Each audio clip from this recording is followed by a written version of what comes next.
Hallo, hierdie episode van Mense met Opinies word gesponsor deur Jean-Pierre en Adrich. So asseblief, like en subscribe, volg ons social media pages en los 'n comment sodat ons 'n sponsor kan kry. Dankie Jean-Pierre en Adrich, geniet die episode.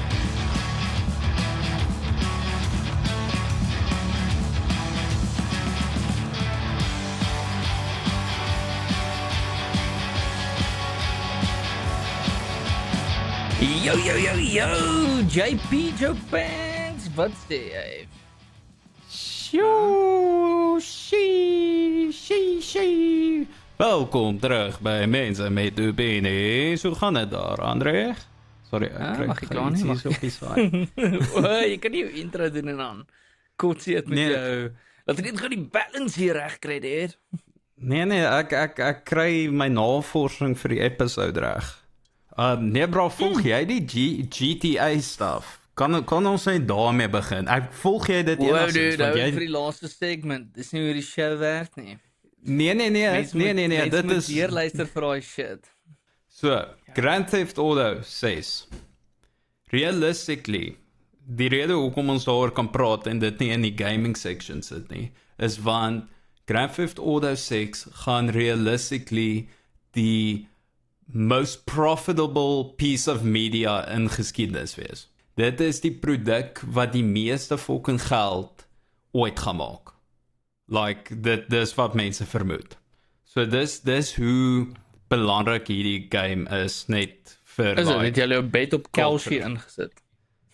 Nee bro, fucking maar, ek dink jou odds of, as jy, as het, wel dalk fail het nou as gevolg van die kak, maar as jy, I'm guaranteeing you, ek dink almal dink dit gaan net soos fucking biljoene maak. Like, there's no fucking way it doesn't just make the most money in the fucking world.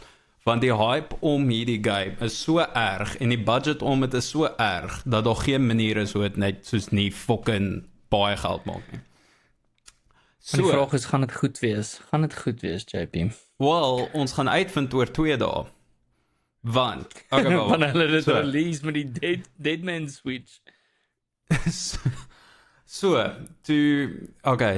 for the people that don't know what's going on met GTA. So, GTA... Verduidelik hierdie asof dit 'n meisie is wat luister, wat nummer 1 die ek kry as iemand moet praat oor games, en nou moet jy vir haar verduidelik hoekom hierdie baie belangriker is as wat sy dink dit is. Okay. Valid. Okay. So, Adrich, Grand Theft Auto 6 is so fucking belaglik en belangrik vir die wêreld op die oomblik, dat hulle gameplay reveal, wat net 30 minute of 20 minute is van hulle wat wys, hallo, hierdie is hoe die game lyk. Soos dis nie 'n trailer nie, dis soos gameplay footage, whatever. Ja. Dit is so belangrik, dat dit op Netflix premier. Dit is soos die enigste plek waar jy gaan kyk vir 4 ure is op Netflix, waar jy nou die gameplay gaan kry. Ek dink dit is belangrik.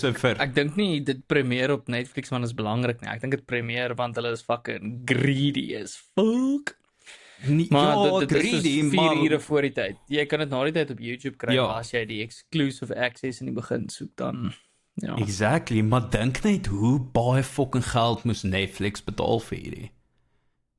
Ja. Soos Netflix moes vir hulle miljoene dollars gegee het, net om te sê, asseblief fucking wys net iets wat anyway op YouTube gaan wees, fucking sê dit net op Netflix vir 4 ure, bro, please.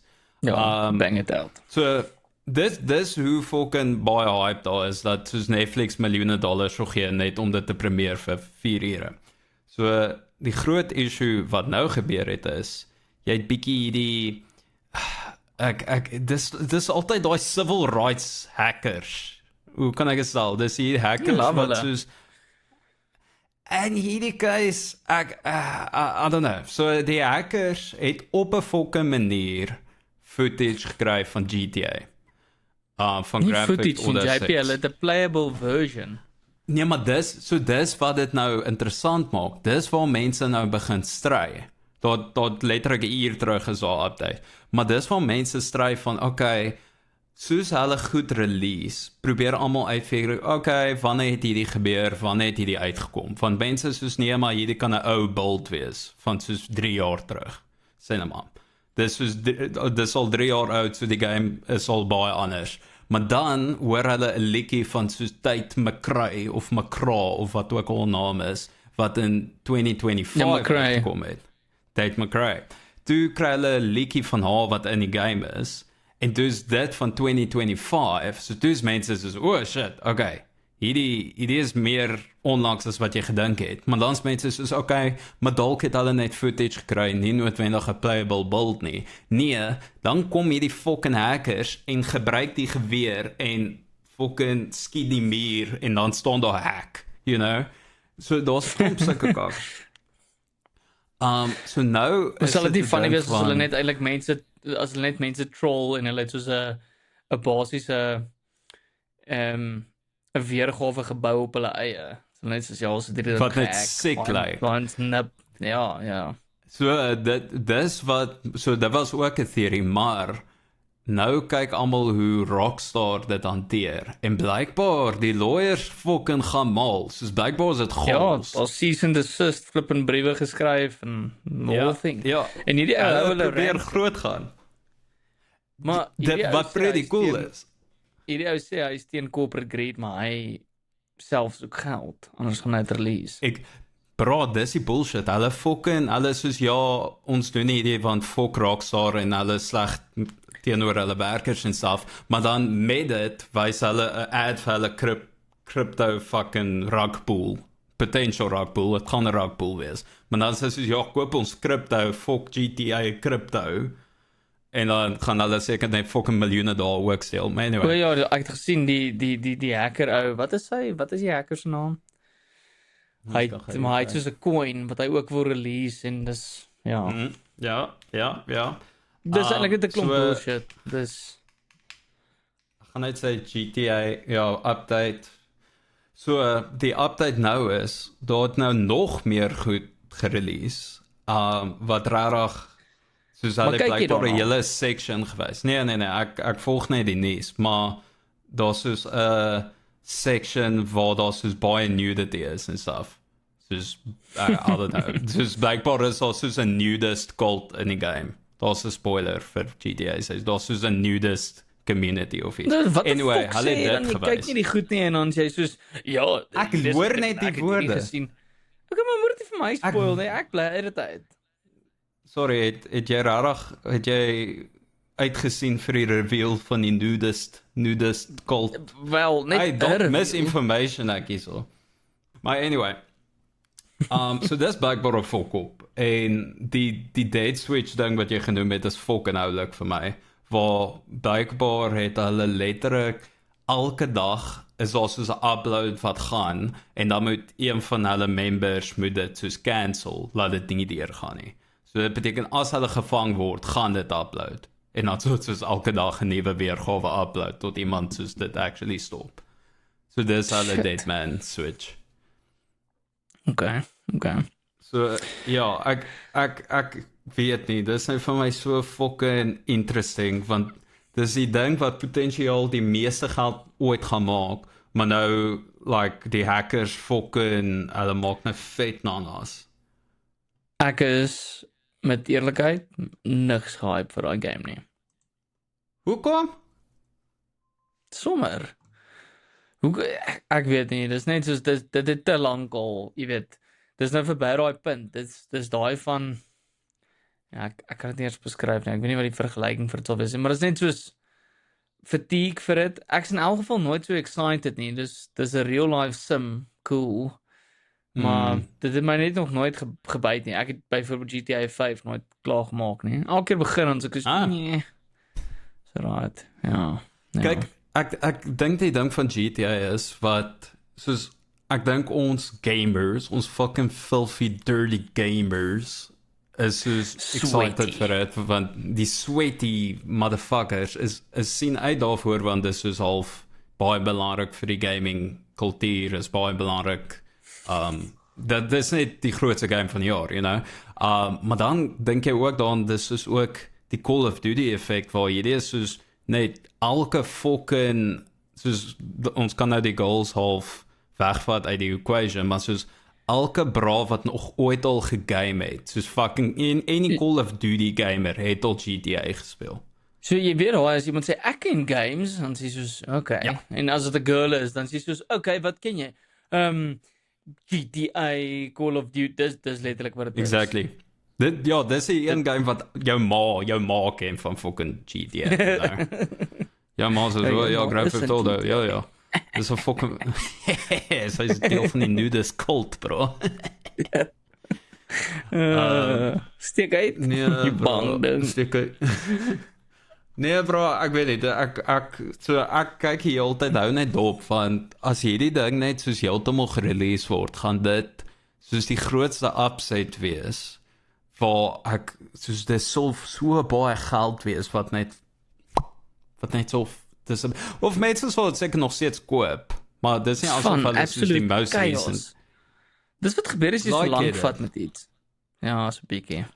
Maar dan wat ek nie like nie is, jy weet, die contradiction van die feit dat ons hulle weerspreek hulle self, gee vir ons geld. Ja.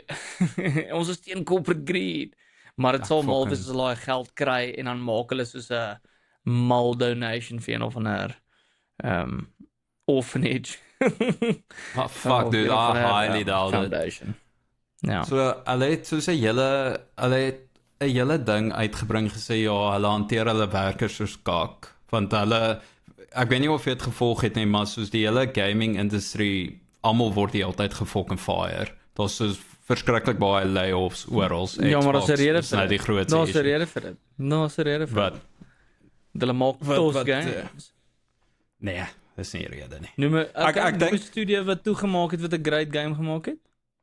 As ons al kyk, fucking nee, maar letterlik soos Doom, halfte van Doom se studio was gekat. Ja, en dis fucking Doom. Dark Ages was 'n moeëse sukses. Wat maak my punt? Hoe was dit 'n moeëse? Het jy dit gejol? Nee, het nie. Ek het 'n paar here. Ek beloof, ek wys jou my Xbox account hierso. Ek het Doom Dark Ages. Bro, kom ons kyk gou Xbox layoffs. En baie critically game. Ek weet ID het wat se naams gekry. Layoffs gehad, maar ek dink dit be better. Dis al my dis my ding. Wie? Dan wie nog? Bro. Okay, so Double Fine is die ander, maar Double Fine maak baie artsy games wat very critically acclaimed is, maar jy kan sien, ja, sure, dalk verkoop nie. Maar dan kyk jy ook na hoeveel geld hulle soos gebruik. Dan sê jy soos, okay, maar dis nie, daai is nie die company wat vir hulle geld verloor nie, as ek dit so kan stel. So jy kan nie kyk na hierdie kleiner studios wat klein games, wat moerse sukses in hulle eie manier is. So it's successful, but it's like, they're not losing money, but yeah, sure, probably not making money. Weet jy hoe lyk dit as jy goeie games maak en jy maak geld? Arcane Austin. Hulle het wat was nou absolute nee, ja, en toe Vampire. Hulle het die chat. Maar presies. Fair enough. Precies. Maar ook. Dis moeilik. Jy probeer ons is in 'n aandag probeer. Dis waar ons probeer, is dit nie red light of iets soos dit nie, maar jy weet, ons is in 'n tyd waar mense se tyd is min. Soos mense fucking so aandag is so wyd gesprei dat jy moet regtig iets quality maak vir mense om te vang. Een ding wat ek nie kan verstaan nie is mense wat so series kyk, dan is dit soos 'n dead average braindood series wat hulle net kyk. Enige Netflix. Enige Netflix series op die stadium. So later praat oor 'n massive goeie movie wat ek gekyk het onlangs dan. Okay, dis jou pick vir die week, okay. Ninja Theory was ook geclose, wat Hellblade is, wat very good was. Ek dink die most recent one was game, not as good, maar ja, probably. Not as good. Sien jy daai woorde? Not as good.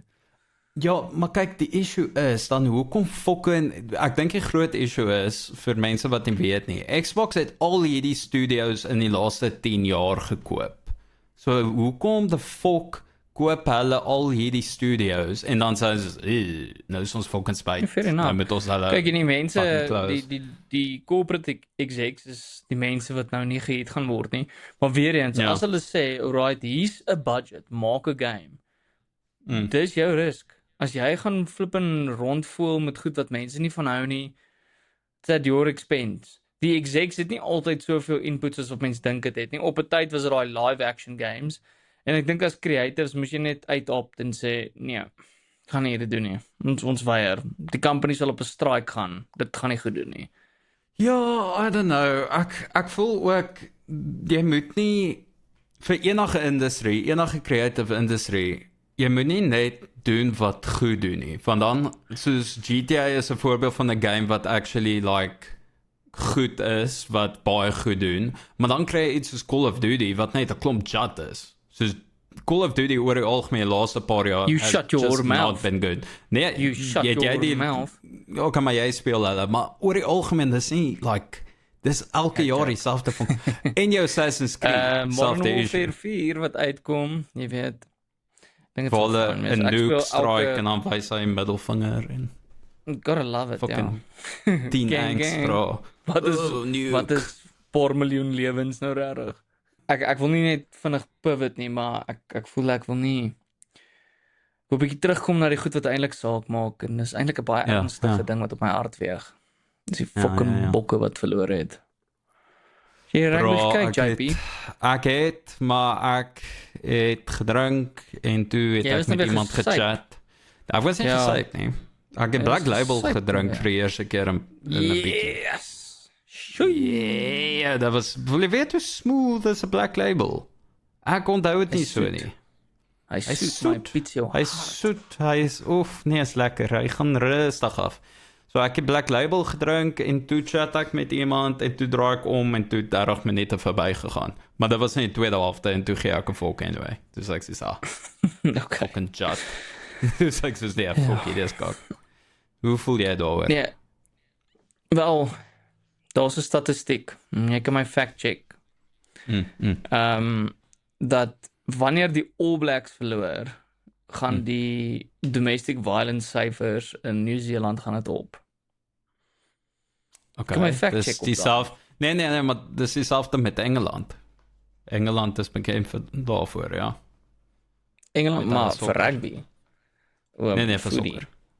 Maar dit staan ons albei sokker. Soos nee, maar blykbaar met die toe Engeland nou die quarterfinals of semis. Ja, die semis verloor en by die semis het hulle official Instagram account iets van domestic abuse gepost waar sê hey guys, be safe out there. Und dis 'n tawe aand. So ek neem maar dis after vir die All Blacks.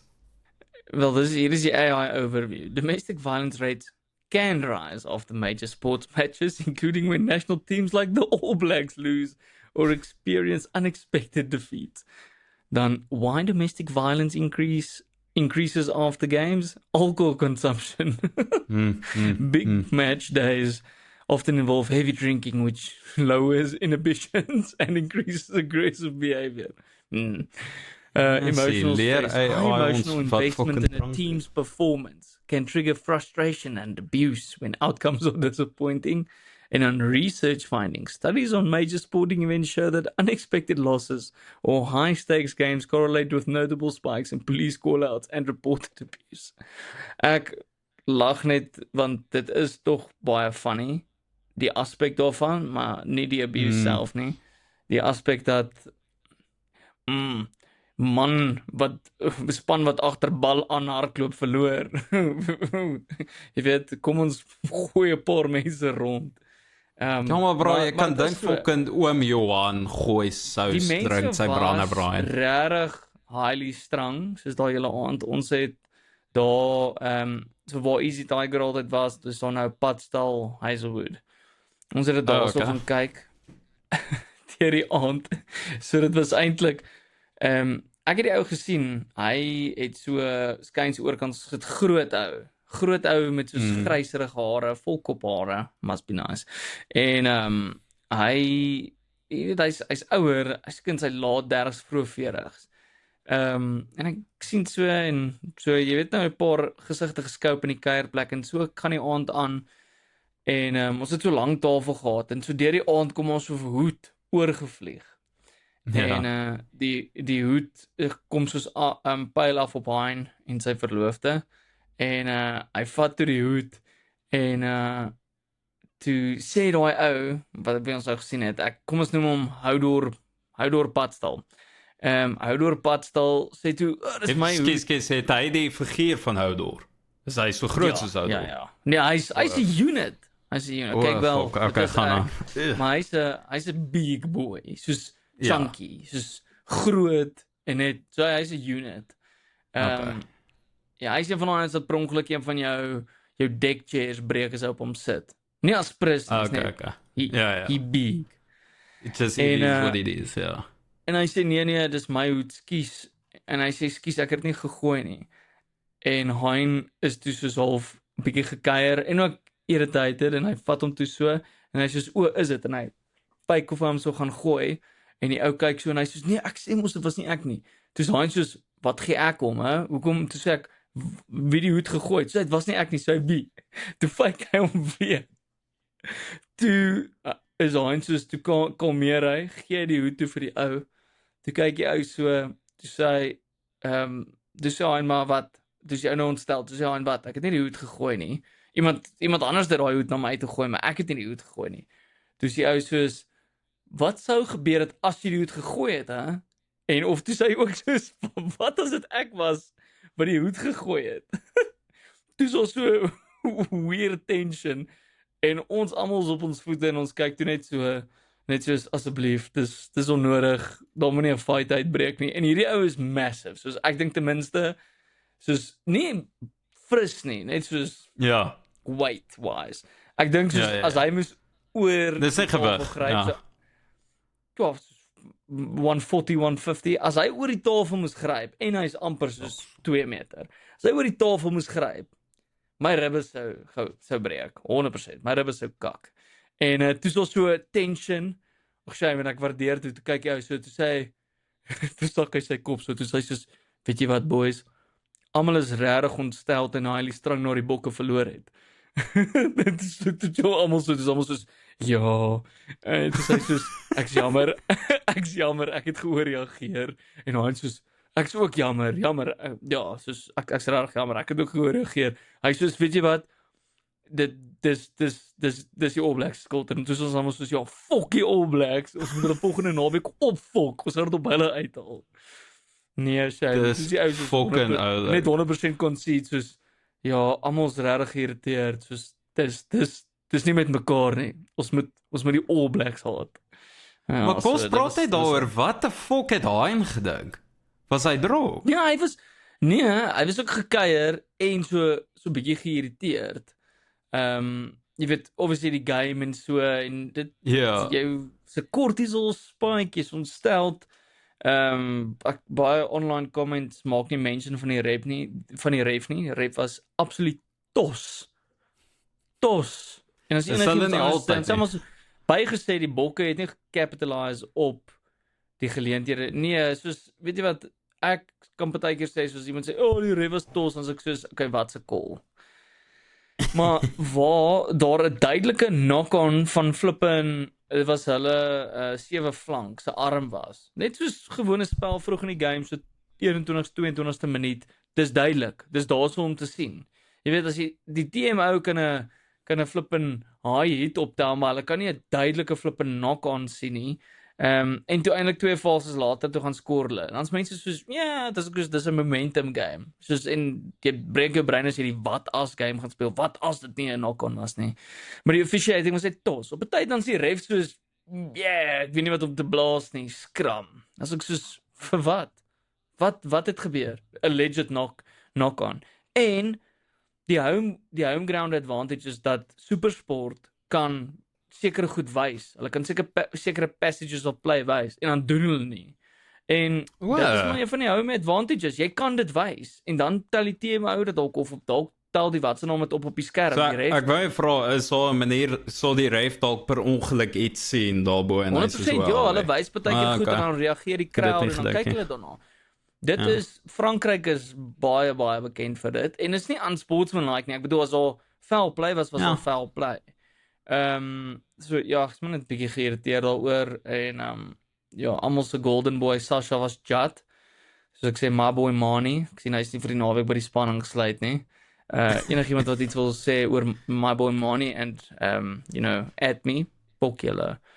Hy het basies een touch van die bal gehad, toe gaan skoor ons amper, flippe, net so 'n bietjie van 'n shimmy, hardloop met die bal, offload na Grant toe, fucking by die lyn af, my boy Mani.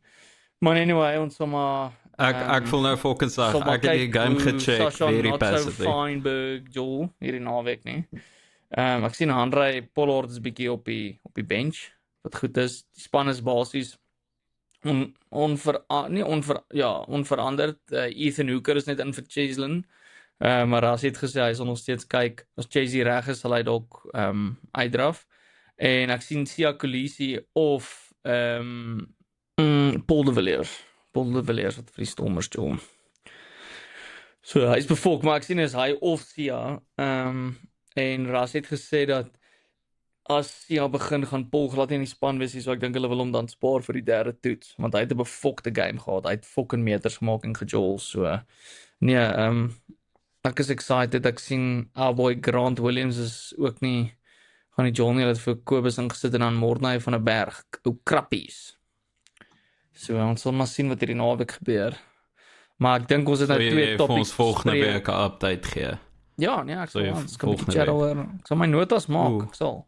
Asseblief, ek wil gou 'n storie. Jy het my die fucking hoed storie, het my nou net remind aan toe ek presies iets soos dit per ongeluk gedoen het, en toe het dit nie goed gegaan nie. Ek dink ek het al vir die storie lank gooi jy hoed? Nee, is erger, ek het 'n kosblik gegooi. So, dit was nou pauze. Okay, wat ek vertel. So, graad 11, hier is ons by die wal daar by die rugbyveld. Ons is rustig, en ek dink Dreyer het tipies my Oreo gesteel. Ek dink wat ek het altyd 'n Oreo. Ek het een Oreo koekie in my fucking kosblik gehad, my little treat vir pauze. En dan ryk hy soos pisang. Hy ryk soos pisang en brood. Nice. Ja, hy ryk soos daai kaasbrood. Ja, fantasties. Ek sien hy van my fucking Oreo'tjie, Dreyer kom en hy steel my Oreo. Ek raak die befok. So ek vat my Tupperware, my kosblikkie, en ek fucking probeer hom in die fucking kop gooi. Ek mis. Dit gaan af, rugbyveld, en dit land hierso in 'n sirkeltjie van die groter manne in die graad. Ek gaan nie nou name noem, maar so hier is wat, hier is die classic script van 'n coming of age movie, flippin, bietjie tomfoolery, gooi die kosblik, en almal soos ooh, fucking ja, was dit fucking jy gewees, Roo? Okay, we're getting there. So ek gaan dit bleep, maar dit was en okay. So ek gooi die kosblik tussen daai groepie, dit land daar, die een ou tel dit op en kyk so na die kosblik en hy sê, wat wie se fucking kosblik is, soos nee, ek weet nie. Hy vat die kosblik en hy word net so chuck. Hy word net soos aan die kant toe vat, want dit is nou tussen hulle en hulle soek dit nie tussen hulle nie. So hy vat dit en hy chuck het. Sy fucking swing, baie syd gegaan. Hy los dit te vroeg, dit klap die groot chommy reg oorkant hom dead center in die fucking gesig. Soos dit gaan so, pa, in the face, in die oog. Ek, Daniel Dreyer, hou hierdie kakte op. Ons is soos ons het geweet, soos, okay, ons verstaan dalk steroids is 'n moontlikheid. So kom ons kyk hoe dit afspeel. Ja. Surprisingly, het dit baie sleg gegaan. Hy vat die kosblik en hy kak hom uit en hulle praat bietjie en hy vat die kosblik en hy fucking gooi hom in die gesig met die kosblik. So die een nou het die een nou gegooi, toe gooi hy terug. Toe word dit 'n altercation. Toe, maar sê net vir my, wie was die ou wat in die gesig gooi was? So Hou jou mond toe. Okay, ek sal toe maak. Sê my nie. So het dit per ongeluk gegooi in sy gesig en toe uitgefok, dit opgetel en hom in die gesig gedoos. Nice. Met die kosblik. Toe word dit 'n altercation waar mense fucking fling hierdie kosblik en doos mekaar in die gesig met hierdie fucking kosblik. Die beste deel van alles is, hierdie kosblik, smithereens, fucked up. Soos gate, daar's nou gate in die kosblik. Maar daai autism in my brein op hoërskool het net geactivate en ek sê soos my maag gaan die kosblik terugsoek. My maag gaan so kwaad wees as ek nie hierdie kosblik uitsoek. So ek, nadat hulle half gesettel het, mense is te moeren. Hulle het stop so kyk, wie the fuck is John Pierre? Kom uit! Nee, dit staan nie daar nie, maar don't worry, want ek het daar opgepik en ek was soos, sorry, ek wil net my kosblik kry. En toe loop ek met my kosblik. Fucked up. Ja, ek weet nie wat die lid is nie. Letterlijk, precies het. Het was soos, sorry, sorry, excuse my bro, ek het nie, blijkbaar, ek het nie teruggekyk nie, want ek was al klaar soos volkie is weer. Daniel en Dreyer check jy uit, en hy is soos, nee bro, dit het nie goed gegaan nie, hy het jou fucked up gecheck. En toe lei die klok, en toe stap ons al, toe stap ons terug. En toe vragies kom, wie was het? Toe kom hy vragies na my toe, en hy soos, bro, wat the fuck was dit? Ek soos, guys, ek het vir hom later gesê, broer, ek het my kosblik gegooi per ongeluk. Dit het tussen julle geland, niemand geraak nie. Like, julle het dit verder gevat. I don't know what to fucking tell you. Toe sê hy, moenie kak maak nie. Ja, exact, maar ek sê, what the fuck? Ek sê verantwoordelik as ek 'n fucking piesang tussen apies gooi, dat fucking mense kwaad raak.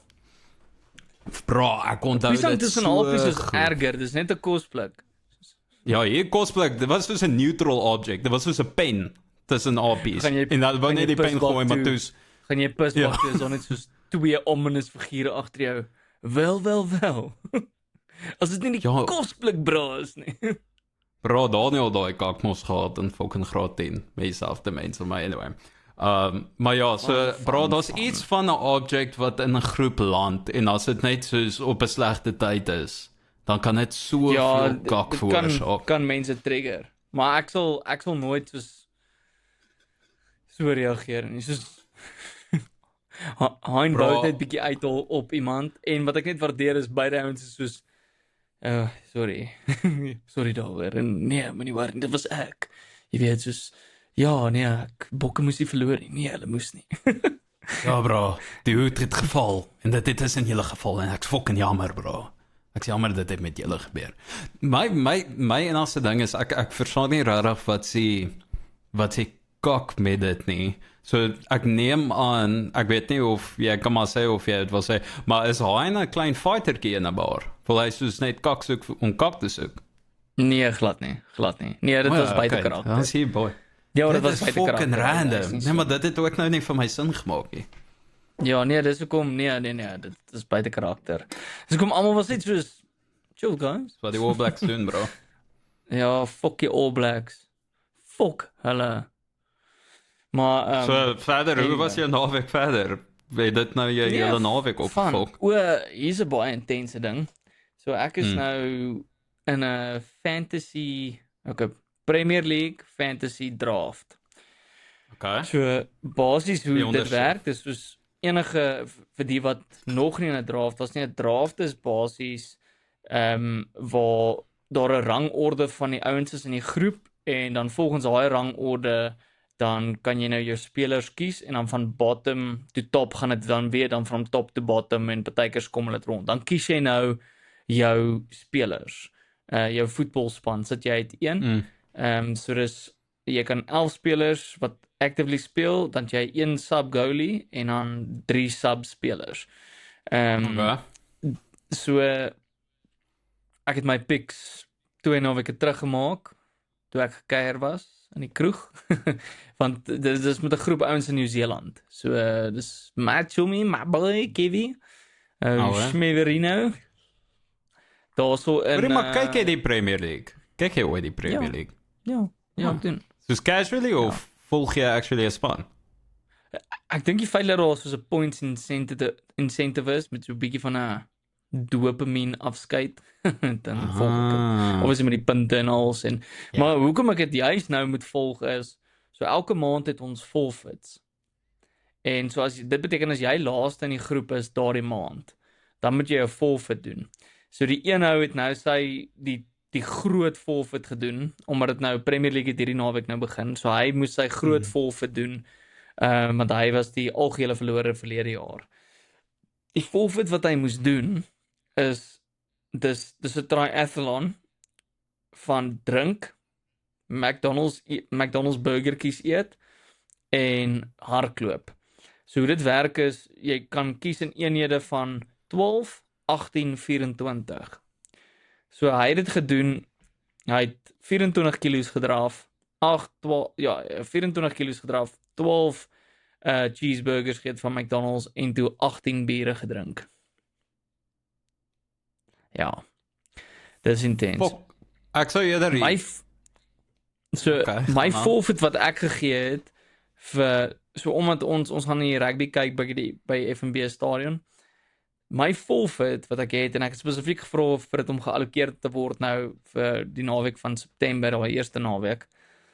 En dit is dat die verloorder, so kom ons sê as die verloorder nou ek is weer in Suid-Afrika is, dan moet ek met 'n volle Nieu-Seeland kit moet ek die Nieu-Seeland die game gaan kyk op FNB stadion. As die volkslied sing, as die volkslied speel vir Nieu-Seeland, moet ek op aandag staan en saam sing. Ja. Jy moet die woorde sommer leer. Ek mag nie die bokke ondersteun nie. So enige tyd as die All Blacks score, moet ek cheer. En as die bokke score, dan moet ek soos boo en the works. Dan is en obviously is dit net die speelbeeld as die boys verloor, maar hulle hoef net na 'n kroeg toe te gaan. So dis nie so intensie en ek dink hulle game gaan soos 8 uur wees of so 6:30, maar daar's 'n paar kroë wat vroeg oopmaak. Daar's nou 'n kroeg wat vir die Arsenal Coventry game oopgemaak het vir 6 uur. Hulle het 'n spesiale lisensie gekry. So hulle vermoed hulle sal dit ook met die game doen, maar ja, daar's die forfeit. Uit die span van 9 ouens is ek 6 op die oomblik. Daar's nou nog een game wat vanaand moet plaasvind en dis Fulham teen Chelsea. Ek het vir Cole Palmer in my span. So hopelik maak die man punte dat ek ten minste net kan opskuif 5-4 toe. Ek's gemaklik met dit daar dat ek net nie hierdie bloody forfeit moet kry nie. Wanneer is Chelsea? Hoe is Chelsea? Hulle goeie span op papier, maar you never know. Die premise is weird as dit soos ons gaan maar sien meeste van die top 6 is nou die groot 6 spanne in die Premier League. Dit is nou som Man United vs Arsenal, Chelsea, Man City, Liverpool en dan die ander 6 Chelsea, ek dink het jy Arsenal genoem. Ja. Het jy Arsenal genoem. Ja. Arsenal, Chelsea, Man City, Man United, Liverpool. Okay, bro, ons moet hier neerskryf. Ek voel ek nou ook klaar. Het jy Chelsea genoem eers? Wat van jy begin net fucking fact check as ek praat, hè? Wag, kom ons kyk. Chelsea. Sien net Big Six in the Premier League. Dit is Arsenal, Chelsea, Liverpool, Man City, Man United, Tottenham Hotspur, maar ek dink nie Tottenham Hotspur. Nee, fuck off Tottenham, ja. Tottenham is nie meer ongelukkig is hulle nie meer Big Six nie. Hulle was fucking amper relegate. Amper wil ek sê geregulate. Maar hulle moet geregulate. Asseblief iemand sponsor ons net, asseblief net 'n bietjie, gee ons net 'n bietjie geldjies, ons wil net ons vrouens steers toe vat, asseblief. Nou gaan ek ons bietjie die teenoorgestelde van hierdie manlike gesprekspunte wat ons nou gevoer het vandag, bietjie oor sport, games. Nou gaan ons die teenoorgestelde. Wat dit is om bietjie te huil. Ek het weer daai video, daai YouTube link, so 'n bietjie screen share, ons moet 'n bietjie hierdie ding saam kyk. Dink jy gaan hierdie geniet. En ek gaan vir jou my, obviously gaan ek my take vir jou gee, maar na die tyd. Net soos in terme so om net net vir die wat op Intune op Spotify of Apple Music of luister op YouTube en nie kyk nie. Hierdie is 'n video van 'n troue. En by hierdie troue het die groom iets baie funny gedoen, ofwel die hele tyd. So ek gaan dit nie spoil nie, mense sal dit hoor.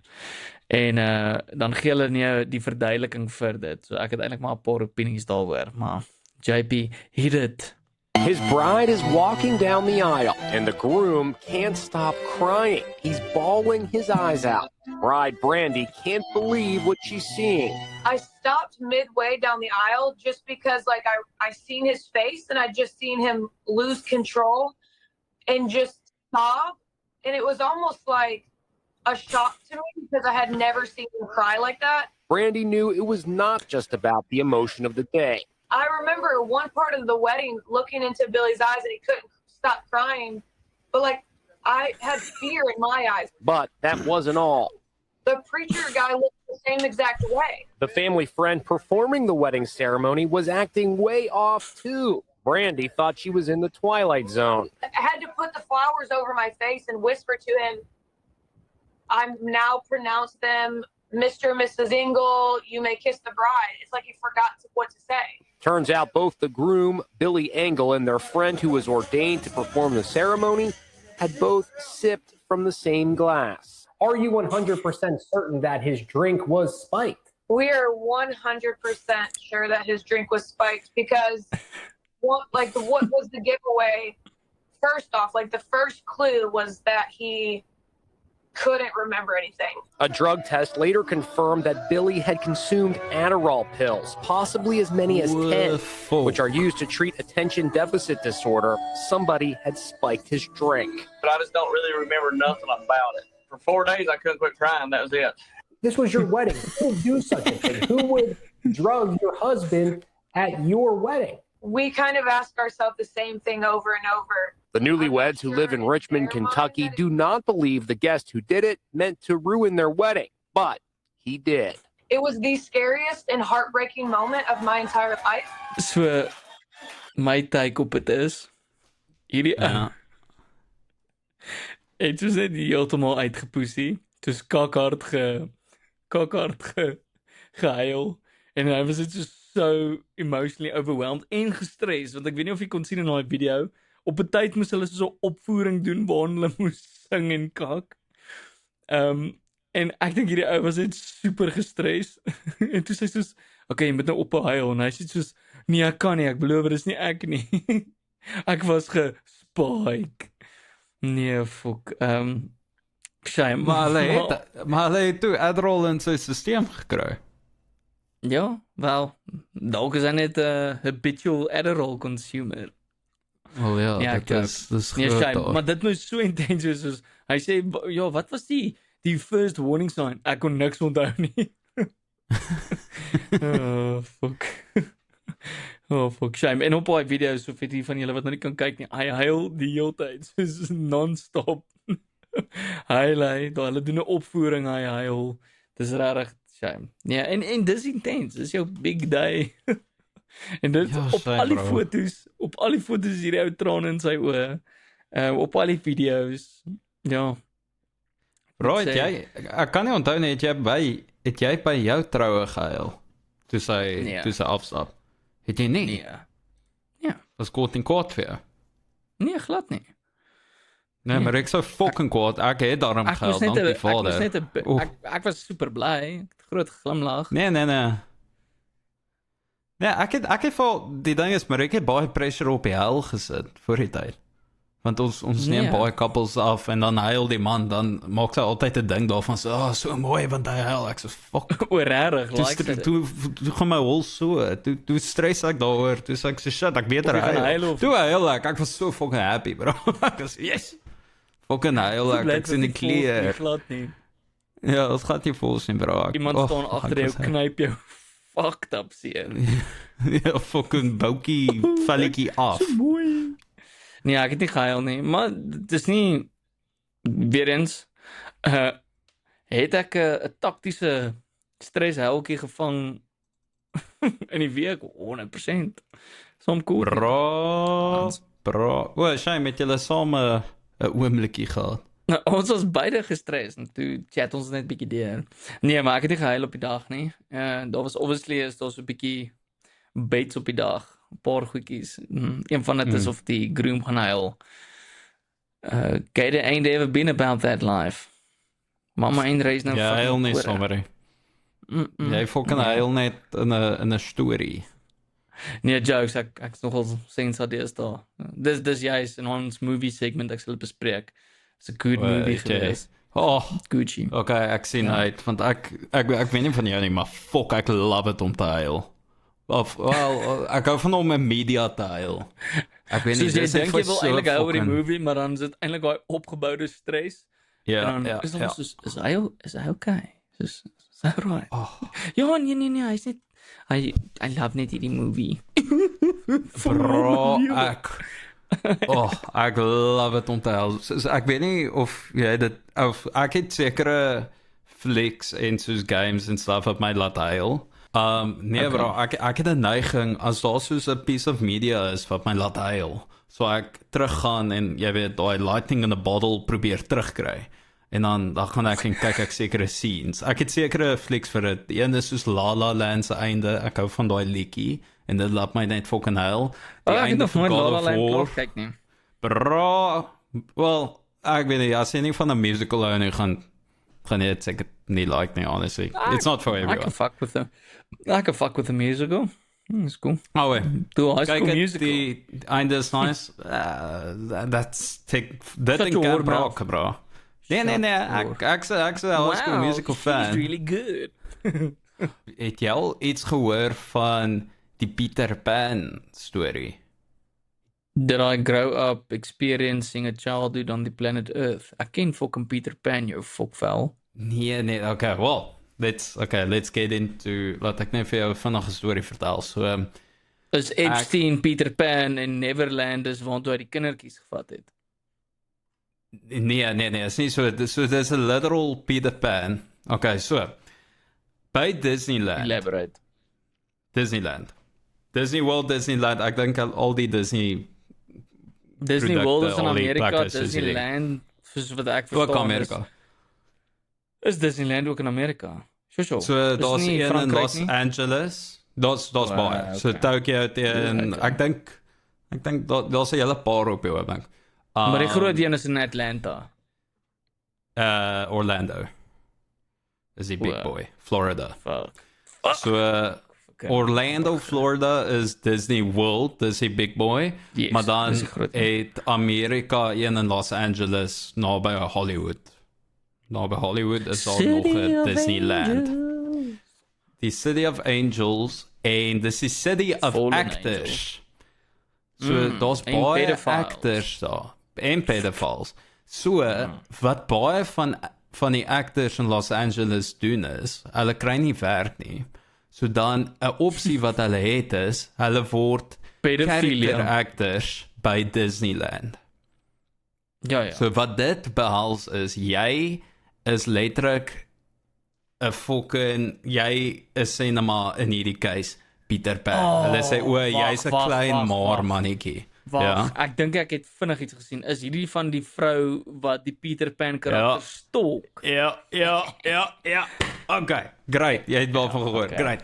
Okay. So, maar om net daar klaar af te maak. So hulle het, daar's actors wat actual actors is, wat aspiring actors is, wat nou hierdie fucking characters moet speel. So daar's tiers met die character actors by Disneyland. Jy kry Nice. Jy kry nommer 1 is iets soos jou face actors, waar jy iets soos Peter Pan kry, waar jy jou gesig wys. Dit is soos die best paying, dis die lekkerste job.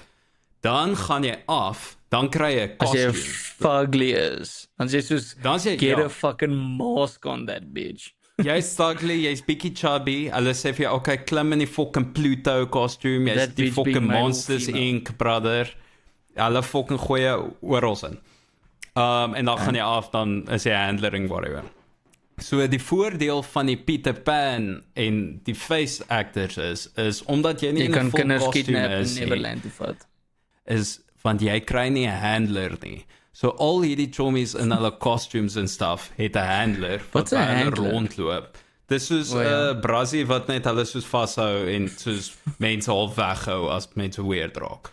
Maar omdat jy Peter Pan is, kry jy nie 'n handler nie, want jy is fucking 'n pedophile wat ongeskik is. Jy's soos 'n jong, jy weet dis like classic, jy's Peter Pan's wat 'n kind in 'n man se body. Dis is 'n baie fucking weird ding. Maar hy's 'n kind, so hy kan ongeskik wees. Peter Pan is wat was Peter Pan se ja? Hy het nooit groot geword nie, want hy's in Neverland.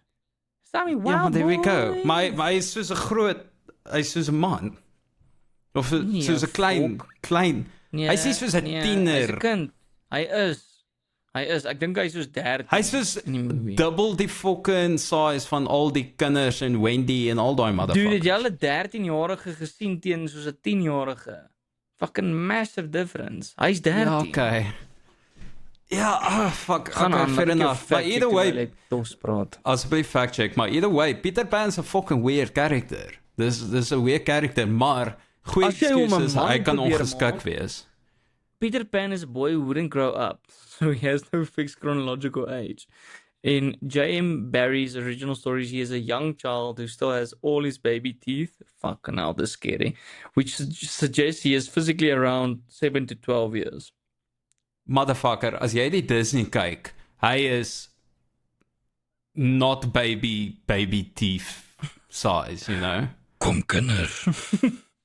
Ja, kom kinders, ons gaan Neverland toe. Kom chase your shadow. Oh, chase your shadow. 14, dude.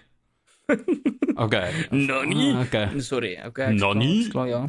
Okay, maar 14 either way. So punt is, die idee is hy kan as mense met hom kom chat en met die cast kom chat, kan hy maklik vir hulle sê, hey, jou awesome stink, fuck off, type ding, you know, want dis iets wat 'n kind sal sê. Selfs met soos Gaston, wat daar een fucking fris Disney bra is. Ja, so hy's 'n doos, so hy kan net 'n doos met mense wees en sê fuck off. Maar Goofy, bijvoorbeeld, mag nie vir mense sê fuck off nie. En dis kom jy 'n handler het. Fuck off! So hy kan nie dit doen nie. So die handler is daar met soos 'n shock collar en soos, shut your fucking whore mouth if you want to keep your job, exactly. bitch. Well, harder. So, nou die fok op is met die Peter Pan storie is, daar's gewoonlik het hulle iemand om dit te hanteer, maar in sy case het hy nie. So hy het 'n fucking stalker gekry, wat een keer 'n week vir hom kon kuier, want hierdie mense is so invested in hierdie een fucking Peter Pan actor, dat hierdie vrou het elke fucking week, een keer 'n week vir hom gaan kuier en hom soos rondgevolg. En dis soos weer kak, soos daar's 'n ry van mense wat met hom praat, dan kom praat sy, en dan eventually, soos sy haag om, dan sy soos hoor jy braak met bietjie met die kinders, fucking, jy weet, die kinders kuier, whatever. Maar die ander storie is van die Disney is, daar's fucking 'n Disney Gestapo wat jou die hele tyd dophou en jy mag nie character gebruik nie. As jy character gebruik, word jy basies gefire. So hy moet die hele tyd as Peter Pan vir hierdie vrou sê, asseblief bra, soos, moenie, ja, hierdie is fucking weird, maar hulle kan nie character gebruik nie. So dis kom het so fucking lank aanhou, waar hierdie girl het hom basically nou begin stok in die hele tyd. En fuck dat en so sy comments het ek gesien, was soos, dit pla hom nie rarig nie, of whatever. Which I think is fucking insane. Ja. Maar die Gestapo is soos, excuse wat jy gesê, like in Neverland nie, like in die klein seentjies nie, but sorry. Jy's fucking Peter Pan, jy's fucking Peter Pan, jy klein bitch. Jy gaan jou skade weer jaag, jy gaan skade weer jaag, jy gaan vlieg Neverland. Fucking skade weer, klein bitch. Fucking. So, weet jy wat is ook 'n ander fenomenon? Hierdie mense wat so besonders baie geld spandeer op Disney World en Disneyland, hulle is soos verslaaf daaraan om so te gaan. Disney adults, dude. Dat hulle soos 'n massive date is. Dis basies net hierdie groot mense wat fucking kinders is. Dis bietjie, nie bietjie nie, dis fucking weird. Nee bro, Disney adults is fucking mal. Dis is hulle hele personality. En Okay. Dis anders as gaming en anime. Nee. Basies daai goed is, kyk, ek het 'n ander opinie ook daar. As jy nou die Harry Potter, jy weet daai fucking crazy fans met wat fucking cartoons maak oor al die karakters en weird sex images, daai klein smat wat daar buite op die web is. Jy vat hulle die Harry Potter fans versus die Disney fans. Wie dink jy wen? Ek's in die corner van die Harry Potter fans. Bro, hulle altyd is fucking horny, hè? Nee, hulle is fucking horny, though. Bro, soos die Hermione en die Hermione en Malfoy smut wat daar buite is, Hermione. Hermione. Bro, alhoewel, I'm telling you, people want... Maar daar's soos wat is daai boek se naam? Dit het nou onlangs uitgekom van Sen Liu. Dink ek is soos die writer alias van die persoon wat basies weet jy wat, ek's nie fucking spyt dat ek nie die naam ken nie, want ek's nie 'n fucking klein smut reader nie. Basies is dit 'n Hermione fanfic wat so goed geskryf is dat dit basies en dit het so goed gegaan eintlik vir haar. Daar was so baie interest. Toe skryf sy basies haar eie universe in soos 'n ander ding, so ek dink dit handel dan oor alchemy. Alchemized. Fucking just talk through it. It will come up. Oh, they did the thing. They said the thing. You got it. Alchemized. So good for them. Dis hoe meeste smart begin nou. Ja, maar weet jy wat, ek kan nie sulke goed kyk nie, want soos ek hou van die oorspronklike. Ek wil nie dis nie canon nie, so dit beteken fok of my. Ek het 'n weird switch soos dit. Ek dink ek voel dieselfde oor fanfics soos wat ek voel oor prequels. Prequels is effektief net cash grab fanfics wat hulle maak. So, wil jy 'n bietjie meer weet van hierdie side karakter? Wie hy was voordat hy hierdie was nie? Soos nee, ek wil nie. Baie dankie. Ek voel in some cases is it alright, soos ek noem 'n goeie prequel. As jy gaan sê die Star Wars prequels get fucked. Noem 'n goeie prequel. Die Mad Max was nie bad nie. Furiosa se prequel was nie bad nie. Dit is so goed soos Mad Max nie. Super average movie. Super. Ek het dit gelees. Ja, shit, ons het saam gaan kyk. Ja, dit was fun. En dit was very much IMAX flick. Prequels is Ek seker daar's een. Bumblebee. Luisteraars op buite, los 'n comment. Wat is jou gunsteling prequel? Daar gaan nie gunsteling prequels wees want almal is chat. Bro, jy het 'n punt. So hier's 'n lys wat sê top 15. Miskien die enigste wow. Ek gaan terug. Ek vat terug wat ek gesê het. Die enigste prequels wat eintlik die moeite werd is. Dit is nie goed nie. Dit is nie goed nie. Dit is nie. Ek sê saam met jou prequels dat daar is nie 'n goeie nie. Dragons. Nee, fucking dis gonna terrible. Get that fucking dragon. My boy, Billy Bo, fucking yee. Was The Hobbit vir jou enjoyable? Was dit vir jou... Is dit nie net fucking lank uitgewerk nie? Moes dit nie net een fliek wees nie? Baddies, dude. Fucking... Who doesn't like some fucking schmigol? Bro, ek kan nie een fliek wees. Dis nie dieselfde nie. Dit moet deur J.R.R. Tolkien geskryf wees. The Hobbit was... Kan ek vir jou 'n funny storie vertel oor The Hobbit? So...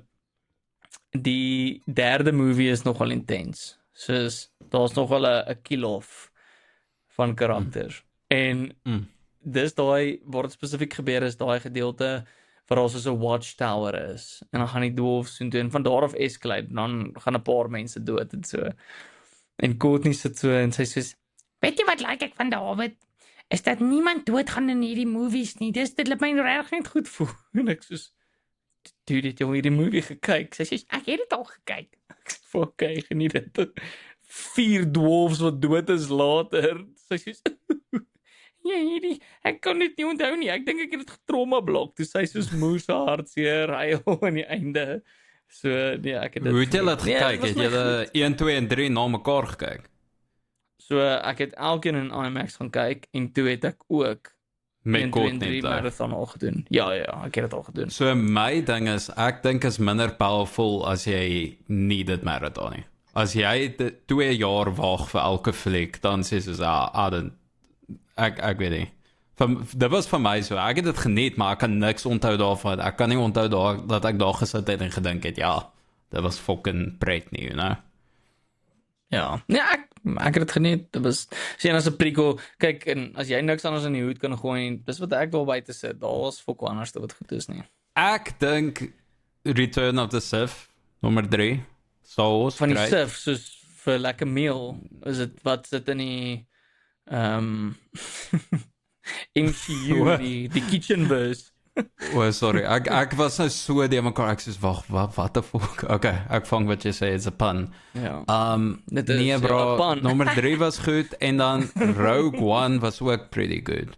Rogue One was vir my pretty good. Dit was goed? Dit was goed, dit was gat nie kak nie. Hier is 'n goeie een, Rise of the Planet of the Apes. Ooh, I fuck with that. Tegnies, daai hele trilogy is tegnies prequels. Ja. Baie goeie trilogy. Fucking ek recommend dit vir enigiemand. Ja. Rise of the Planet of the Apes, dan dit War. Is dit nie Planet of the Apes, Rise of the Planet of the Apes en dan War for the Planet of the Apes? Dis 3. Nee, Rise is eerste een. Rise of the Planet of the Apes 2011, Dawn of the Planet of the Apes 2014. So, en dan War wat baie interessant is, en nog wat interessant is van daai movies, as jy dit gaan kyk, volg dit baie Moses tipe wat se naam? Soos vergelyking, simmetrie met die storie van Moses, waar hy basies die Jode wat nou dan klink so fucked up. Daai ape, waar hy basies so Caesar wat sy traai basies vrymaak van hulle oppressors, en dan effektief wel in War of the Planet of the Apes, daai wat Moses nooit die beloofde land sal sien nie, wat hy effektief net voordat hulle ingaan, dan gaan hy dood. Maar dit was 'n what a movie, dude. Al 3 flieks. Ek onthou die eerste een uitkom was ek soos James Franco, ek weet nie hoe ek daarvoor nie. Weet jy wat is? Maar die CGI vir daai tyd was ook soos fucking crazy. Dis tegniese prequel, maar Kong Skull Island. I fuck with that movie. Ja, Gucci movie. Ek het 'n bietjie passive gewatch. Ek's bietjie spyt. Almal sê is 'n fun movie, maar ek het 'n baie passive. Het jy ooit, soos weet jy wat enjoy ek? Dit is net soos brain-numbing goodness is daai monster, dis wel jy kan dit maar die Kaiju-verse of die Monsterverse met King Kong en Godzilla, en hoe het net it amps up. I'm loving it. Dit is net soos 2 groot monsters. Give me that shit. Wat was die most recent een? Ja, dit was die team-up een, was die most recent een. Dis Godzilla X Kong, dink ek. Ja. So die een was versus, en toe is die team-up, dis het X-Kong, the boys be fucking back. Fuck bro, ek het nie een van hulle al gekyk nie, ek het die een vooruit gekyk waar het soos die rowwe Godzilla was, maar... Is jy 'n Primate fan, of is jy 'n Godzilla fan? Ek's 'n Godzilla fan, bro. Ek moet vir my Japanese Kaiju hier represent, bro. Okay, maar nie hierdie Kong nie. Wat is jou opinie oor die amper sê ek Percy Jackson, Peter Jackson, King Kong? What a fucking movie. Brilliance. Dit was 'n fucking goeie movie. Ek weet nie hoeveel tyd ons dit maak, ek dink ons kan seker nou maar terwyl ons nou in die nerdy things ingaan. Ek dink ons kan nie 'n channel met mense met opinies hê en dan sit what do we watch? En jy weet, dis nie een van hulle fucking job your love type channel hier nie. Ons is Afrikaans gebore. So daai segment dink ek moet, wat kyk jy mannetjie? Dis wat kyk jy mannetjie? Ons moet 'n oom kry om daai soundbite vir ons te doen. En dan elke keer kan ons 'n infographic. Nee, die episode, ons het nie tyd nie. Wil jy nie vir oom Roo vra vir dit nie? Ja, dit is Bro, ek kan net sien hoe daai fucking recording session gaan is nee, maar hoe moet ek dit nou doen? Wat bedoel jy? Ek wou dit nie doen. Ek wou dit maar net so maar sê net wat kyk jy mannetjie? Nee, wat kyk jy mannetjie? Nee. Ja, maar my ding is hy praat nie soos 'n classic Afrikaanse wimpie nie. Ons kort 'n Afrikaanse soos Daniel oor like 40 jaar tipe ding, you know. Ja, of iemand wat soos savage alcoholism, soos jy weet soos deteriorating. Harde hande, AB, maar goeie ou, harde stem. Goeie ou, harde stem, maar definitief AB en sukkel. As ons X-Factor gehad het, hy moet daai ou wees, as ons X-Factor gehad het, sob story, jy weet, sing bevolk, standing ovation, en dan eindig hy soos 4 in die kompetisie. Wait, gee ons jou, wat kyk jy mannetjie? Wat was jou, wat kyk jy mannetjie? Ek en Courtney het 2,5 weke terug, het ons so 'n bietjie op 'n movie watching spree gaan. Nie eintlik nie, Courtney het 'n movie begin kyk en sy sê, "Wil jy hierdie saam met my kyk?" Dis ek soos, "Is cool, kan." Was 'n Vrydag aand. Toe nou Reservations, het jy tog kyk. Laat ek net poster. Ook is die actors, die manlike akteur is bekend. Ek is nie goed met actors se name noodwendig nie. So ek gaan nie vir jou kan sê nie. Dis 'n baie bekende poster. Dis daai classic rug teen rug poster wat ek altyd spot. Ek ken dit. Dis wat sy naam? Dis fucking Harvey Dent, is dit nie? Ja, dit is Harvey Dent. Ja, dit is Harvey Dent. Dis Aaron Eckhart, ja. Ja. En so, Catherine Zeta-Jones, okay. Ja, the premise of the movie, ek dink soos elke girl wat luister sal weet. Wat die premise is, dis basies hierdie vrou, sy's moerse hoog op en by hierdie restaurant, soos amper Michelin star tipe vibes. Moerse goed, sy's die head chef, sy ran het. Dan ons sussie hulle bly 'n entjie weg. Goeie verhouding met ons sussie. Ons sussie het 'n kind. Die man is nie betrokke nie of die pa is oorlede, whatever. En dan ry hulle om te kom kuier vir haar. En dan sit hulle in 'n kar ongeluk. Dan word sy die voog van die kind. En dan is dit nou half soos sy moet leer hoe om dit al werk te manage en met die kind. En obviously die kind is moes so sad want haar ma's oorlede. Dan die chef, die ander chef, wat is sy naam? Aaron Eckhart. Eckhart. Hy kom dan, hy's ook 'n nuwe chef wat dan inkom en dan sal so 'n bietjie romance en goed. Good movie. Soos kyk dit. Ek weet nie as jy dit nog nie gekyk het nie. Kyk dit. Dis 'n feel good movie. Ek het dit geniet. Watter jaar is hierdie nou? Dis 'n tydjie terug. Dis early 2000s. Ja, like soos 2007. Ja. Late 2000s. Waar het jy hierdie ouetjie nou gekry vir dit was op Netflix. Netflix. En toe fucking scroll jy net en sê alweer. Ja. So, toe is ons nou so 'n bietjie op jy weet, 'n genre bender. Dis ons is okay. Nice. Kom ons, ek wil baie graag hierdie movie kyk. Toe sê ek het al 'n bietjie daarvan gesien. Die movie se naam is Voicemails for Isabel. Ek weet nie.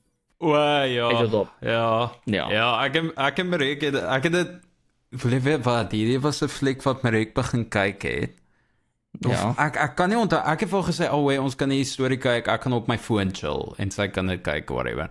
En toe begin dit oddly, soos, nogal sweet, en toe sê ek soos, toe raak ek bietjie invested, en toe surprisingly, toe was dit nogal so 'n oulike movie. Ek was actually very pleasantly surprised. Very so, Nick Robinson wat daar speel, hy is my man crush, ek sal dit sê. Soos, mense klassiek goed soos, once. Hy is net, weet jy hoekom? Weet jy waar dit begin? Een van my ander gunsteling movies, wat ek al, Kings of Summer, 10 out of 10 would recommend every fucking time. Wat moet ons kyk vanaand, Kings of Summer? Maar ons het dit toch kyk, ons gaan dit weer fucking kyk, want is kak van, so basies, ja, Kings of Summer, dan nou 'n bekende akteur wat in Parks and Rec speel. Nick Offerman is in it. Bro. Ja, ek is 'n Nick Offerman fan. Okay. So Nick Offerman is hy's ook in voicemails vir Isabel. Ja. Is it 2 of 4? Sorry, nou voel ek sleg. De 4. Hy's ook daarin en hy's ook fucking goed. Yes, daai voicemails vir Isabel is regtig goeie movie, want baie dieselfde vibes, soos hulle kry dit goed om die comedy te balanseer met romance en 'n bietjie hartseer. En Kings of Summer is net daai coming of age movie en Moises, wat is sy naam? Moises, wat ek weet van Rico gespeel het. Rico, yes, op Hamilton. Ja, Moises Arias, iets is dit. Ja, so hy is ook in Kings of Summer en hy speel 'n kak van die karakter. Dit is genuinely Kings of Summer. Dit is nou amper weer somer. Kyk 'n movie. As jy nie weet wat om te kyk nie, kyk dit. Genuinely 'n befokte movie. Bro, en dan ek het dit nog nooit gekyk nie. En dan voicemails vir Isabel. Net, dis alles wat jy wil hê in 'n movie. Bro, dit is net 'n sweet fucking... Kyk, die ding is met hierdie comedy, met die romcoms, dis baie hit or miss. 'n Netflix romcom is sulke fucking hit or miss. Dit is, maar wat goed was van hierdie movie, en al check net uit as jy nie spoilers vond, maar net soos hoe hulle dit gebalanseer het. Jy weet, partykeer kyk 'n comedy of romcom het altyd soos 'n begin uit, lays the premise, things were going good, dan staan 'n bietjie van 'n bummer oomblik, soos dis eintlik die catch, iemand fok op en so, en dan die happy ding. En wat ek gehou het van hierdie ding is, hierdie ou is eintlik goed, want hy sit met hierdie, en ek gaan nie spoil wat dit is nie, maar hy sit met hierdie ding, en hy wil met haar praat oor, maar dan doen hy nie. Dan gebeur dit, jy weet, dis nie dat hy eers later besef, ek was 'n idiot geweest nie, soos, hy's genuinely 'n goeie karakter, hy's 'n goeie ou. Ja. Hy het geweet dit moet gebeur die hele tyd. My issue is he was in too deep en to fucking vang het op. En ja. So dis wat ek gekyk het. Bietjie bullshit in die fliek. Ek weet nie, so een plotline is dat hy mos baie befokus oor Magic the Gathering. Ja. En hulle imply mos spesifieke kaart, dat hy daai hele set het. So, daai kaart, die ding is, so ek is very casually, kyk ek bietjie Magic the Gathering stuff, en daai kaart wat hulle soos wys in die ding, daar's 'n spesifieke kaart wat hy soek, of wat ook al. Dit is dus very well known, daai kaart. En dit wat hulle adverteer, wat hy nou soek en kry, en die set wat hy het, so beteken hierdie man om uit te gaan. Fuck shame. Get that pussy out.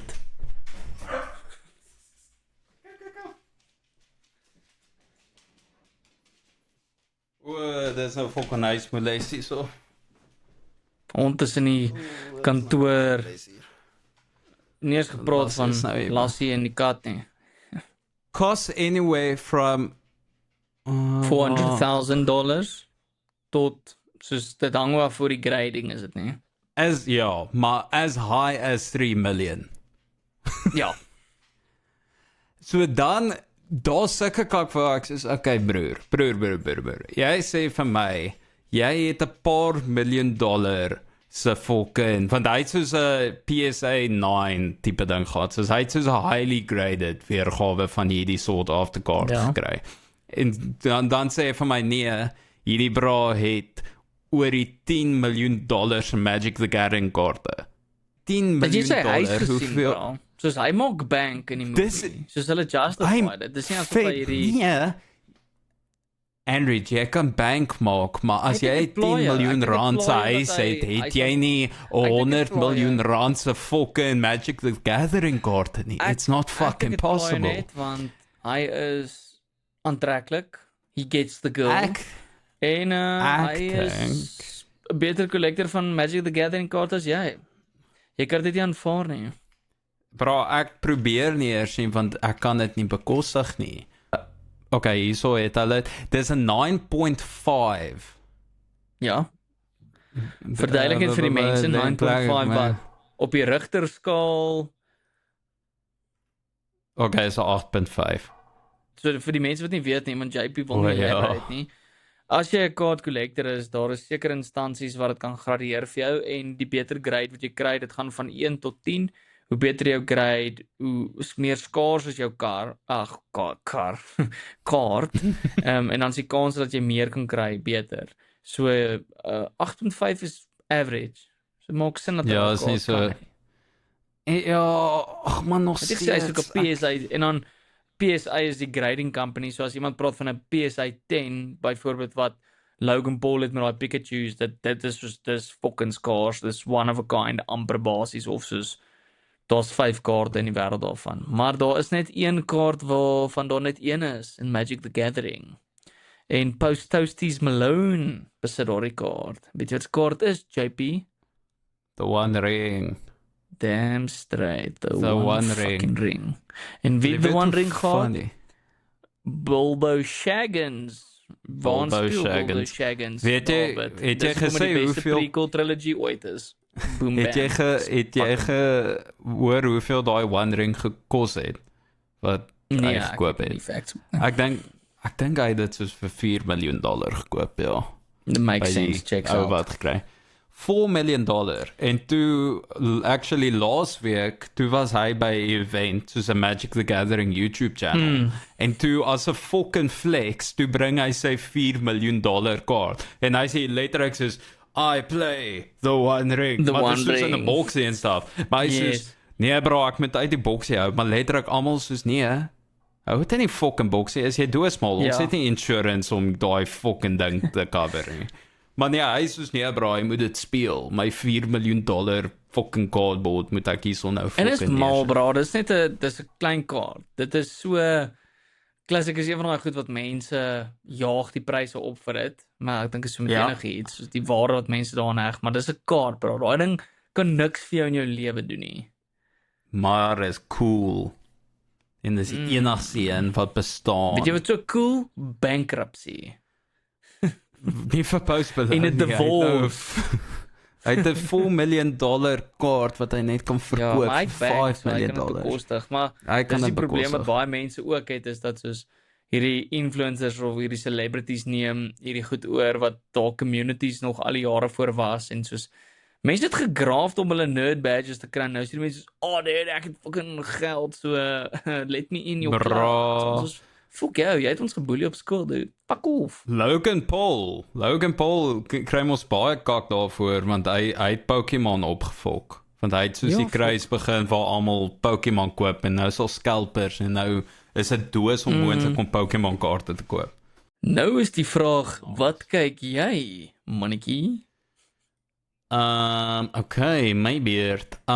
So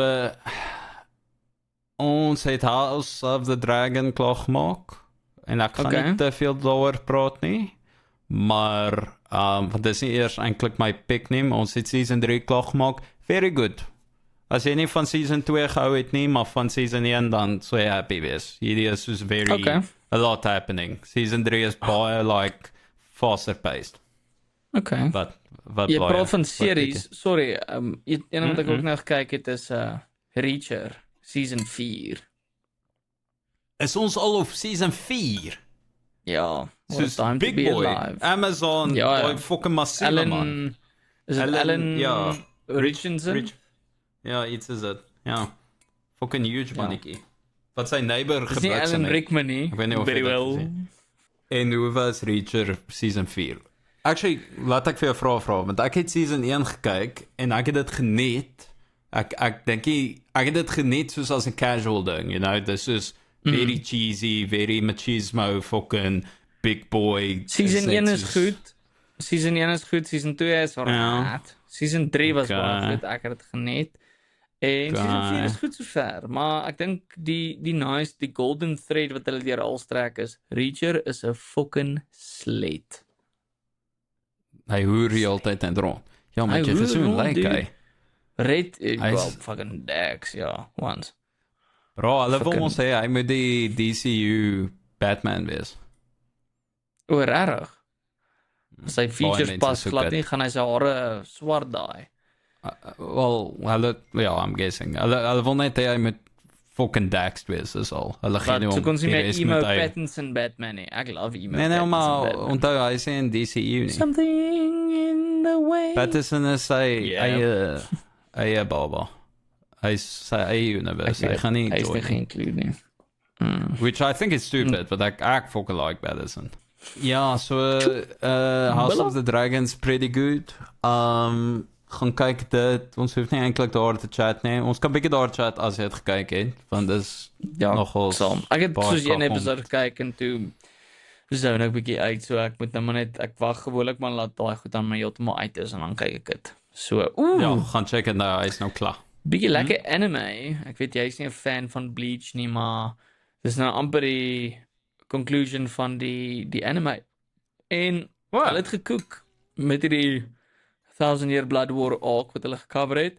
Ek het net 'n probleem met stylistiek goed, soos sy Getsuga Tensho is gewoonlik blou en is geel in hierdie series, maar dis fine, is klein changes. Maar dis goed. Ek sien Animation like goed.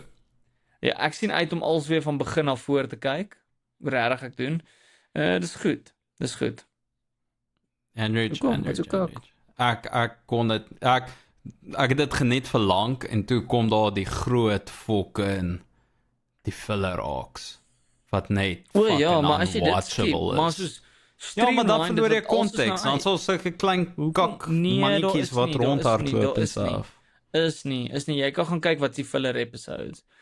Dis daai wat jy kyk nog cliffhanger, moes intense en dan eers kyk gaan hierdie mense beach toe en sê what the fuck's this? Okay, ek sal dit weer 'n kans gee. Ek is besig met One Piece. Ek net my One Piece probeer. Gaan jy reg vir die eerste paar seasons is easy. Soos Bleach is very watchable aan die begin. En dan eventually raak dit fucking al. En dis good. Dis regtig good. Kan dit fault nie. One day I'll meet you there. Nee bro, die ding wat ek actually consume hierdie week en waar ek kan praat is jou vrou se kak. So wat julle kan onthou is ek het 'n artist op my 3x3 gehad. Ja, maar jy praat net kak. Jy sê praat baie kak in die episode. Fuck it. Dis fine, ek sal niks van 'n bietjie daaroor praat. Ek het nie eintlik nou iets om te sê. Is fine. Is 'n bietjie is dit tired. Ek sou hoor. Papa moet gaan. Oh wait. Alright, sluit die oë. Ek joke. Ja, dit was nou Mense met Opinies episode 4. Ja, Fantastic Fours. Season 2. Oh wait. Okay, ek gaan maar afsluit. Dankie, dit was daai episode vir Mense met Opinies. Dankie vir alles julle. Like en subscribe, check ons social medias uit. En ja, dan sien ons julle volgende week. En JP sal nie weer vergeet om die episode op Apple Music en Spotify. Wag, elaborate net gou vinnig. Soos Bruce, ek wil nie pot gooi. Ek wil nie weer hy bitch. Ek wil nie weer dit was Manay. So ons kan credit toe Manay gee. Sy was een wat gesê het, hoekom kan ek dit nie luister nie? Shout out Manay. Manay bring in that Manay vir ons. Ja. Maar anyway, dankie Manay. That's it for this episode. I'm gonna get out of here. Dankie julle. See you guys next week. Ja.